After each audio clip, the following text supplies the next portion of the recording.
Hello दोस्तों, आप सबका मेरे भक्ति गुरु चैनल में स्वागत है। आज मैं आपको पंच भिखु की कहानी सुनाती हूँ। किसी गांव में एक साहूकार, उसका बेटा और उसकी बहू रहते थे। साहूकार की बहू बड़ी धार्मिक और पतिव्रता थी। हर कार्तिक माह में वह सूरज उगने से पहले गंगा स्नान के लिए जाती थी। बहू ने प्रण लिया था कि वह सुबह जल्दी स्नान के लिए निकलते वक्त किसी भी पराये पुरुष का मुंह नहीं देखेगी। उसी गांव के राजा का बेटा भी गंगा स्नान के लिए सुबह जल्दी जाता था। एक दिन उसने देखा कि उससे भी पहले कोई स्नान के लिए आता है और यह जानकर उसे आश्चर्य हुआ। कार्तिक माह के आखिरी 5 दिन बचे थे कि एक दिन साहूकार की बहू स्नान करके वापस लौट रही थी। तभी राजा का बेटा स्नान करने आ रहा था। बहू जल्दी जल्दी चलने लगी, लेकिन जल्दबाजी में उसकी माला और मोजड़ी गिर गई।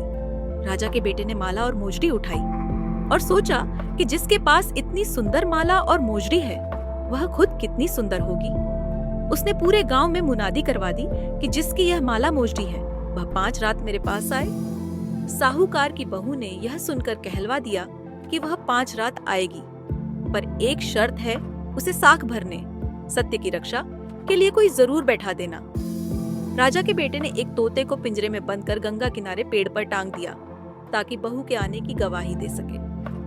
पहली रात बहू आई, गंगा किनारे पैर रखा और भगवान से प्रार्थना की कि राजा के बेटे को नींद आ जाए। उसकी प्रार्थना सुन भगवान ने राजा के बेटे को गहरी नींद में सुला दिया। फिर बहू ने स्नान किया और तोते से कहा, सुवा सुवा मेरी साख भरी हो। सुवा ने कहा कि वह जरूर साख भरेगा। अगली रात राजा का बेटा अंगुली में चीरा लगाकर नींद भगाने का उपाय करने लगा, लेकिन फिर भी बहू की प्रार्थना से उसे नींद आ गई। बहू ने स्नान किया और तोते को गवाही देने को कहा। तीसरी रात उसने आंखों में मिर्च डालकर नींद रोकने की कोशिश की, लेकिन फिर बहू की प्रार्थना से उसे नींद आ गई। हर रात बहू स्नान करके लौट जाती और तोता साग भरता।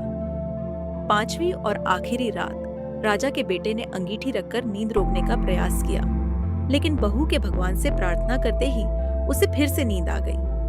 बहू स्नान करके चली गई और तोते से कहकर गई कि अब 5 रातें पूरी हो गई हैं। सुबह राजा का बेटा उठा तो उसे तोते से सच्चाई पता चली कि बहू ने अपना व्रत पूरा कर लिया। उसने बहू की सच्चाई और धर्म निष्ठा को मान लिया।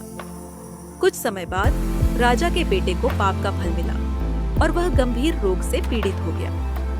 ब्राह्मण ने राजा को बताया कि यह रोग उसे एक पतिव्रता स्त्री पर बुरी नजर डालने की सजा में हुआ है। ब्राह्मण ने कहा कि उसे साहूकार की बहू को अपनी बहन मानकर उसके स्नान किए हुए जल से स्नान करना चाहिए ताकि उसका रोग ठीक हो जाए। राजा ने साहूकार से विनती की और साहूकार की बहू के स्नान के पानी से राजा के बेटे ने स्नान किया और धीरे धीरे उसका रोग दूर हो गया। इस तरह पंच भिखु देवता ने उस पतिव्रता स्त्री का सच्चा धर्म और सत्य रखा।